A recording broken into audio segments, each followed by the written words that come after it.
नमस्कार बच्चों। आज हम आरंभ करते हैं कक्षा 8वीं वसंत भाग 3।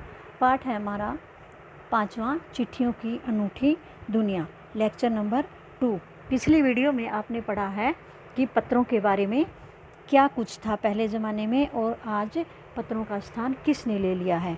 आगे देखिए। और इसके लेखक कौन हैं? अरविंद कुमार सिंह। देखिए आगे। आज देश में ऐसे लोगों की कमी नहीं है जो अपने पुरखों की चिट्ठियों को सहेज और संजोकर विरासत के रूप में रखे हुए हों। काफ़ी सारे लोग अभी भी ऐसे मिल जाएंगे जो कि अपने पुरखों की चिट्ठियों को संभाल कर रखे हुए हैं, या फिर बड़े बड़े लेखक, पत्रकारों, उद्यमी, कवि, प्रशासक, सन्यासी या किसान, इनकी पत्र रचनाएं अपने आप में अनुसंधान का विषय है। बहुत सारे लेखक हैं, पत्रकार हैं, उद्यमी हैं, कवि आदि जो भी हैं, ये बहुत सारे पत्र संभाल कर रखे हुए मिलेंगे।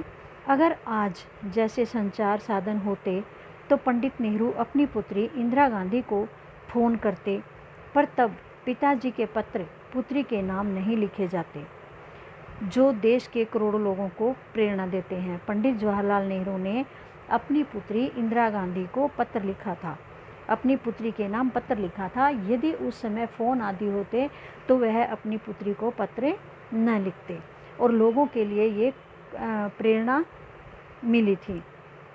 पत्रों को तो आप सहेज कर रख लेते हैं, पर एसएमएस संदेशों को आप जल्दी ही भूल जाते हैं। कितने संदेशों को आप सहेज कर रख सकते हैं?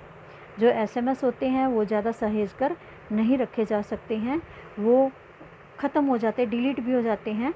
तो जो पत्र हैं वो कागज़ पर होते हैं, उसको हम संभाल कर रख सकते हैं, लेकिन एसएमएस को नहीं रख सकते। तमाम महान हस्तियों की तो सबसे बड़ी यादगार या धरोहर उनके द्वारा लिखे गए पत्र ही हैं। भारत में इस श्रेणी में राष्ट्रपिता महात्मा गांधी को सबसे अलग रखा गया है। कैसे?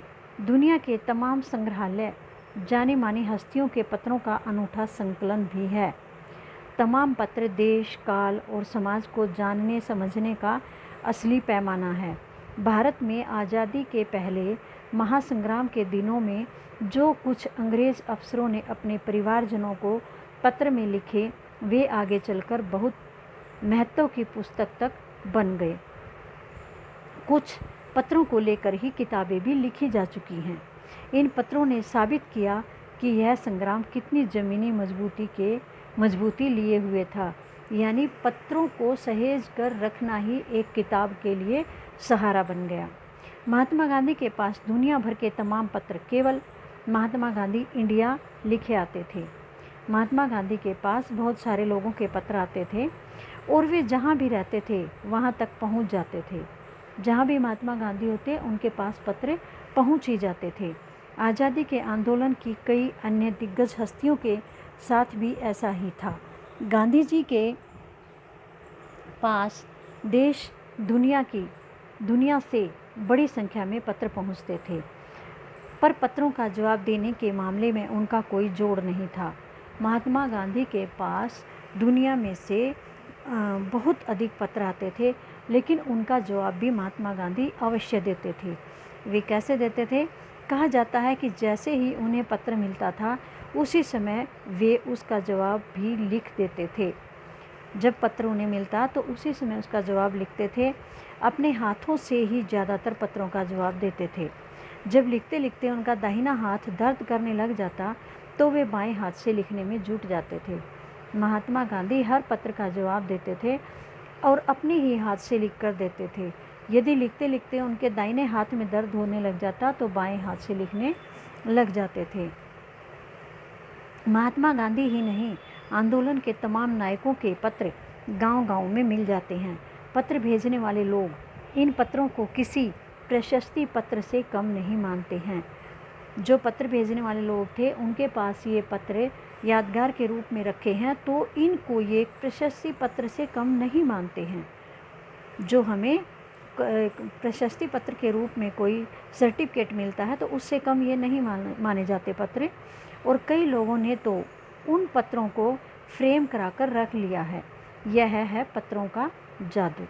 यही नहीं, पत्रों के आधार पर ही कई भाषाओं में जाने कितनी किताबें भी लिखी जा चुकी हैं। वास्तव में पत्र किसी दस्तावेज से कम नहीं है। दस्तावेज जैसे कि आपकी मार्कशीट या कोई अन्य ज़रूरी कागजात हैं, उनसे कम इनको नहीं माना जाता था। पंत के 200 पत्र बच्चन के नाम और निराला के पत्र हमको लिख्यो है कहा, तथा पत्रों के आईने में दयानंद सरस्वती समेत कई पुस्तकें आपको मिल जाएंगी। कहा जाता है कि प्रेमचंद खास तौर पर नए लेखकों को बहुत प्रेरक जवाब देते थे। कौन? प्रेमचंद अच्छी तरह से प्रेरक जवाब देते थे लेखकों को, तथा पत्रों के जवाब में वे बहुत मुस्तैद रहते थे। इसी प्रकार नेहरू और गांधी के लिखे हुए रविंद्रनाथ टैगोर के पत्र भी बहुत ही प्रेरणादायक हैं। महात्मा और कवि के नाम से महात्मा गांधी और रविंद्रनाथ टैगोर के बीच सन 1915 से 1941 के बीच के पत्रकार का संग्रह प्रकाशित हुआ है। महात्मा गांधी और रविंद्रनाथ टैगोर के बीच 1915 से 1941 के बीच में जो पत्राचार हुआ था, उसका संग्रह भी प्रकाशित हुआ है, जिसमें बहुत से नए तथ्यों और उसकी मनोदशा का लेखा जोखा मिलता है। पत्र व्यवहार की परंपरा भारत में बहुत पुरानी है, परंतु इसका असली विकास कब हुआ? आज़ादी के बाद ही हुआ था। तमाम सरकारी विभागों की तुलना में सबसे ज़्यादा गुडविल डाक विभाग की ही है। इसकी एक खास वजह यह भी है कि यह लोगों को जोड़ने का काम करता है। घर घर तक इसकी पहुंच है। कौन? पत्र लोगों को जोड़ने का काम करता है और घर घर तक ही इसकी पहुंच है। हर घर तक यह पहुंच जाते हैं। संचार के तमाम उन्नत साधनों के बाद भी चिट्ठी पत्रों की हैसियत बरकरार है। शहरी इलाकों में आलीशान हवेलियां हो या फिर झोपड़पट्टियों में रह रहे लोग, दुर्गम जंगलों से घिरे गांव हो या फिर बर्फबारी के बीच जी रहे पहाड़ों के लोग हों, समुद्र तट पर रह रहे मछुआरे हों या फिर रेगिस्तान की ढाणियों में रह रहे लोग हों, आज भी खतों का ही सबसे अधिक बेसब्री से इंतज़ार होता है। ये जो भी जगह बताई है, चाहे कोई आलीशान महलों में है, झोपड़पट्टियों में है, दुर्गम जंगलों में है, पहाड़ों में है, बर्फ़ पर हैं या समुद्रों में रहे या मछुआरे कोई भी हैं, सभी पत्रों का इंतज़ार करते हैं और इन लोगों तक पत्र पहुंचते भी हैं। एक दो नहीं, करोड़ों लोग खतों और अन्य सेवाओं के लिए रोज़ भारतीय डाकघरों के दरवाज़ों तक पहुंचते हैं और इसकी बहुआयामी भूमिका भी नज़र आ रही है। दूर देहात में लाखों गरीब घरों में चूल्हे मनी ऑर्डर अर्थव्यवस्था से ही जलते हैं। जो दूर देहात के लोग हैं, लाखों जो गरीब घर हैं, उनके चूल्हे भी मनी ऑर्डर अर्थव्यवस्था से ही जलते हैं। गांव या गरीब बस्तियों में चिट्ठी या मनी ऑर्डर लेकर पहुंचने वाला डाकिया देवदूत के रूप में देखा जाता है। गांव या गरीब बस्ती जो होती हैं, वहाँ पर जो चिट्ठी या मनी ऑर्डर लेकर डाकिया पहुँचता है, तो उसको किसी देवदूत से यानी भगवान के दूत से कम नहीं देखा जाता। यह पाठ आपका हुआ ख़त्म। इसमें चिट्ठियों के बारे में, पत्रों के बारे में ही सारा बताया गया है। आपको यह पूरा पाठ पढ़ना है और इसके इंटरनल क्वेश्चन आंसर आपको बनाने हैं। इसके साथ मैं इस पाठ के ये जो पाठ से दे रखे हैं प्रश्न अभ्यास के 5 प्रश्न, ये आपने फाइंड आउट करने हैं और रफ कॉपी में लिखने हैं ये। उसके बाद मैं बाद में इनके आंसर भेजूंगी, तो आपको अपनी फेयर नोटबुक में इसके आंसर लिखने हैं और उनको याद भी करना है।